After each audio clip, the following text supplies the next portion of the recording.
All right, so in this video, I'm gonna be basically giving you guys the tips on how to start a home healthcare agency. Now, this is gonna be like a very broad, very generic, like steps. Basically, I'm not gonna go into detail with every single step. If you guys would like me to go into detail with every single step, you guys can also, comment in the comment section and I can make separate videos for every single step. So these are going to be, I think, about 8 steps in order to start a home healthcare agency. And a home healthcare agency is very simple. You don't need an office. A startup cost doesn't really take that much. I would say the startup costs anywhere between like $2,000 to $3,000. So if you can save up that much money to just, pay for fees, and if you have to get like a licensure, business insurance. So I would say the startup cost is anywhere between like $2,000 to $3,000. If you can save up that much money, you can, start your own home healthcare agency. And this home healthcare agencies make anywhere to 100K to $1 million, depending on how many people you hire and how many clients you have. So I recently started my own, and at first I didn't think that I would, even have this business up and running. And I started in October 24, and I already have 2 clients. So things can happen very quickly. In 6 months, I was able to start this home healthcare agency, and I already have 2 clients, and these clients are both private pay. I haven't even gotten into Medicare, Medicaid clients. So it's very profitable.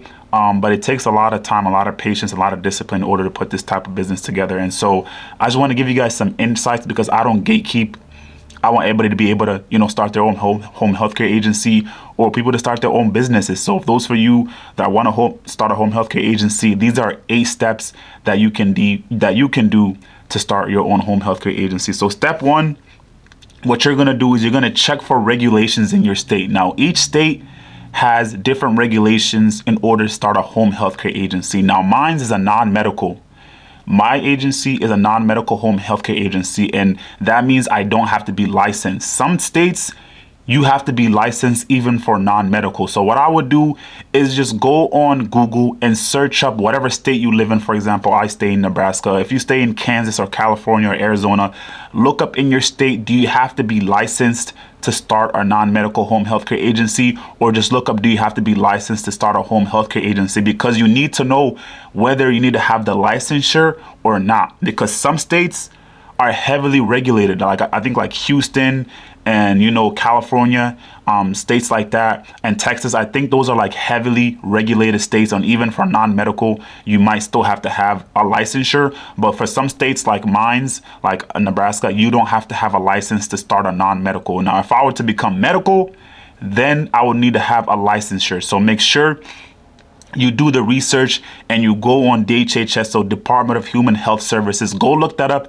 and go see if you need to have a licensure to start your home healthcare agency. So that would be step 1, because you need to know what type of licensing you need to have. If you don't know what type of licensing that you need to have, don't start. That's step 1. Figure out what licensures do I need, what are the regulations. That's step 1. Once you figure that out, once you have that information, then you can step forward. Because if you don't know that information yet, you cannot start at all, because you might start something and you end up needing to have a licensure, and then something happens with the state and they ban you and you can never start a home healthcare agency. So we don't want that to happen. That's why I say do your research in your state, go on Google, call Department of Health and Human Services, figure out if you need to have a licensure or not to start a home healthcare agency. So that's step 1. Check for regulations within your state. Now, after you check for regulations, and let's say you don't need to be licensed to have a home healthcare agency in your state, step 2 is create a business name.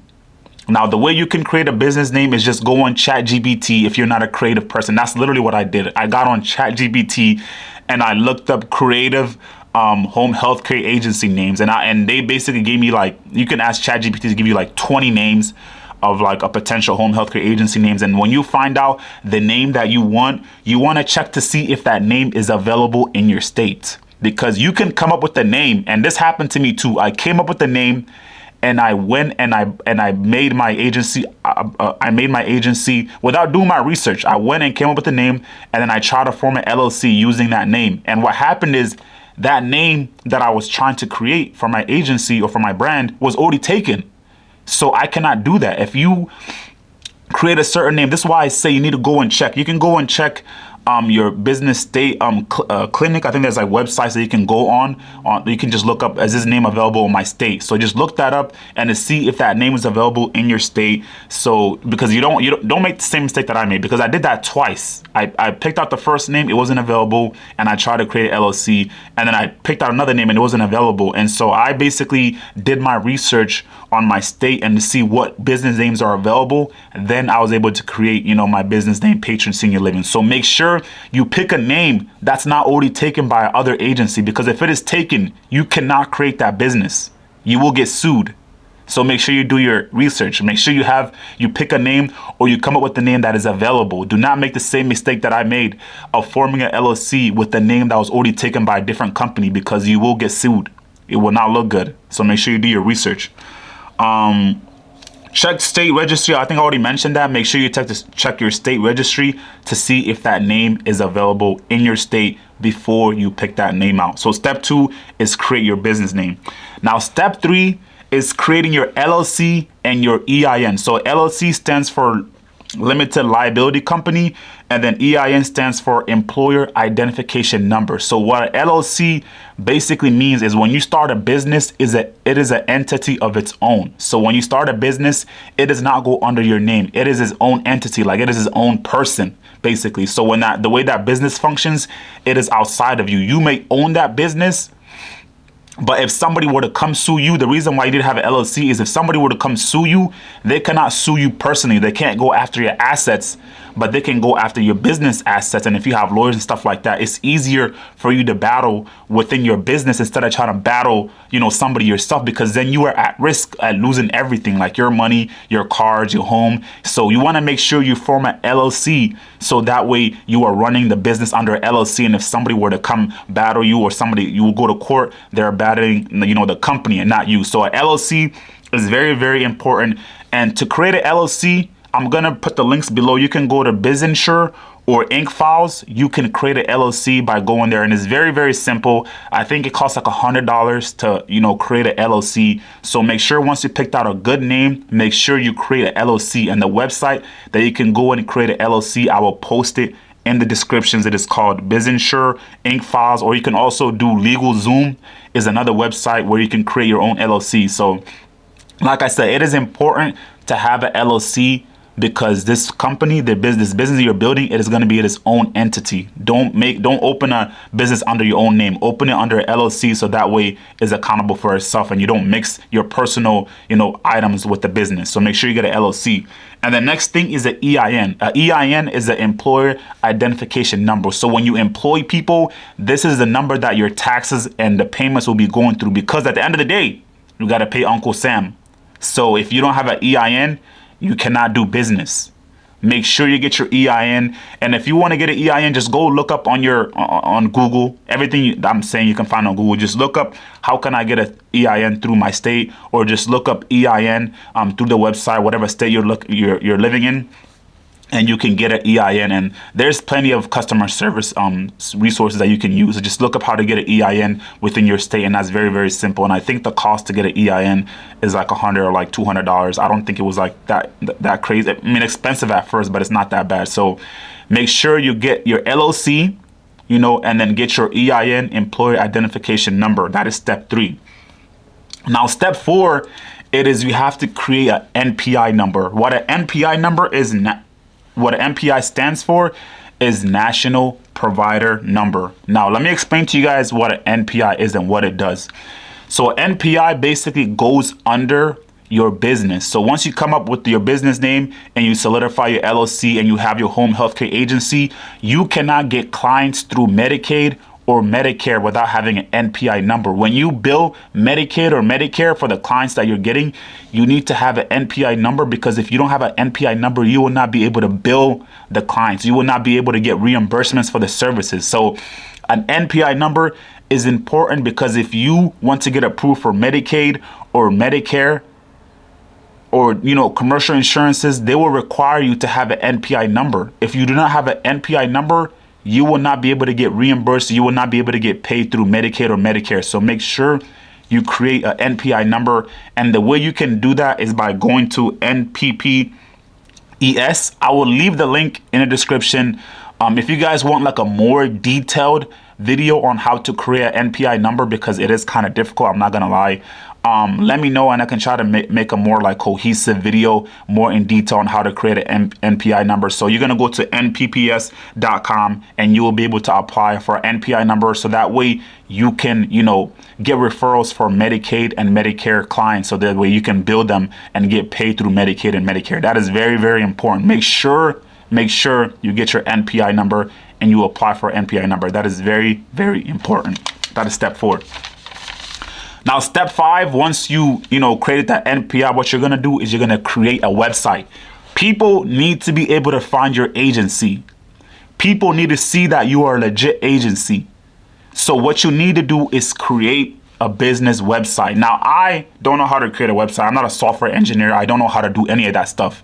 So what I'm going to do for you is tell you what I did. I went to Fiverr.com. Well, first I went to Squarespace and I bought a domain. A domain is basically you're buying a domain is basically you're buying the name to your website. So for example, my business name is called Patron Senior Living.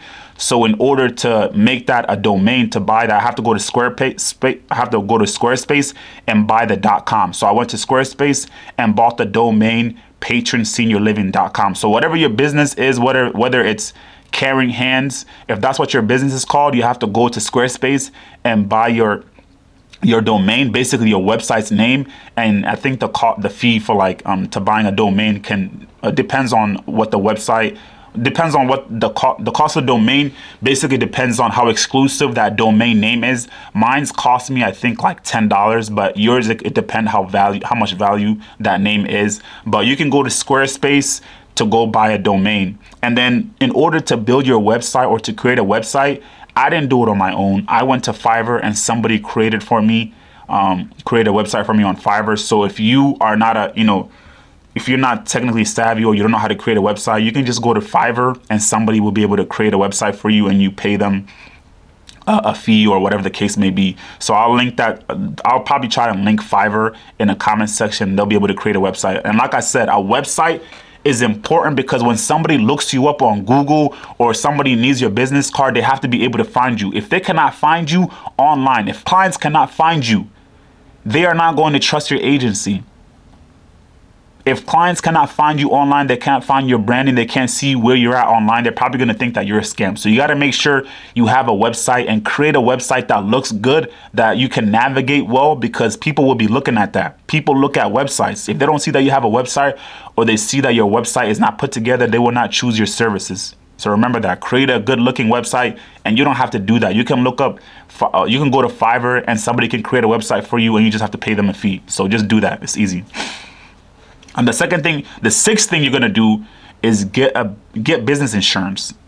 Business insurance is important because if something happens on site with the caregivers or the clients, let's say your caregiver steals something or breaks something at the client's home, having business insurance is important because the business insurance will be liable for covering those items. So business insurance, and you're required to have it. You have to have business insurance to run your home healthcare agency. If you don't have that, you probably should not have a home healthcare agency. I'll be completely honest with you. Make sure, don't cheap out on this. Get business insurance so that way if anything happens at a site with the client, that you're covered through business insurance. And I'll link BizInsure. That's who I have, my business insurance. And I think I pay like $25 something a month for my business insurance, which is not that expensive. So make sure you have business insurance. Do not forget that. Step 7, after you get the business insurance and you have the website, you set the NPI number and all that, what you're going to want to do is you're going to have to start getting leads. You're going to have to start getting clients, right? The way to make money is by getting clients. And so the only way you can get clients is by getting leads or getting referrals. And so some of the ways you can get referrals is you have private pay referrals, basically people who are paying out of their own money. You can get Medicaid or Medicare referrals, or you can get commercial insurance referrals. So the way I'm getting referrals right now, because Medicaid and Medicare is a long process to get approved. I'm still working on getting approved for Medicaid and Medicare, and it's been almost 6 months. It's crazy. The process is crazy. We're going to get to that in a different video. But right now, what you want to focus on is private pay referrals. These are people that are paying through their own pockets. And the way you can do that is by using several websites. And I can link these 3 websites that I use. One is Aging Care or It's called Aging Care or Place for Mom. They send you referrals. Those are $60 per referral. The other one is caring.com. They also send you referrals. That website is $60 per referral. And then Caring Homes is another place where you can get leads or referrals for clients, and that website charges $25. There are so many other different companies that you can choose to get referrals, but those are the ones that I've used that I see a lot of success with. There's also Helper Bees is one you can use as well to get referrals. So there's so many different companies that you can use, but these are just some of the ones that I use that I've seen success in. Now you can choose the amount of referrals that you want to get from these companies. Most of the time I just set it to like 5 or 10 referrals a month. I usually want to be able to get 17 referrals per month, because on average, if you get 17 referrals, you're probably just going to close on 1 or 2. That's just the average, especially if you are somebody new and you're not good at sales and you're new to the home healthcare agency. Because when you get these referrals, you get these leads, you are going to basically have to sell your services, sell your agency, sell your caregivers. Basically, you're selling your services to these private pay leads. So if you are not good at sales, you're not good at doing cold calls, you're not good at outreaching to people, it is going to be a struggle. That's what I'm going through. It's been a struggle. But the thing is, what you have to remember is, if you just close on 1 lead out of 17, the amount of money you can just make from 1 lead is close anywhere to $3,000 to $4,000, actually $3,000 to $7,000, depending on how many hours you're billing that client. You can make, from just one client, you can make anywhere from $3,000 to $7,000, depending on how much you are billing that client. So remember that you can end up getting a client that you're billing for $5,000 a month. So that's why it is so important to get these referrals, because yes, I'm getting, 17 referrals a month, and I think that costs like $1,000 per month. But what I put into perspective, if I just close on 1 client, that's worth it, because 1 client can bring in $5,000 from my agency per month. So you just have to think about the numbers. So that's very, very important. When you're outreaching to these referrals, you might get frustrated. You might get mad, angry. You're not closing on them. Just keep going, especially if you've never done sales before. It's going to suck. So that's the way you're going to get referrals. I either choose Caring Homes, Caring.com, or Aging Care. Those are some of the ways that I get my referrals. And the last thing you're going to do is, obviously, you're going to need caregivers to take care of the clients that you're receiving. So you have to post your job on job websites. One of the job websites that I use, 2 of the ones that I use, is Indeed, or you can use ZipRecruiter. There's also LinkedIn, but I haven't found much success on LinkedIn. So the 2 main, job posting platforms that I use are Indeed. I get a lot of good success on Indeed, so I'll definitely recommend Indeed.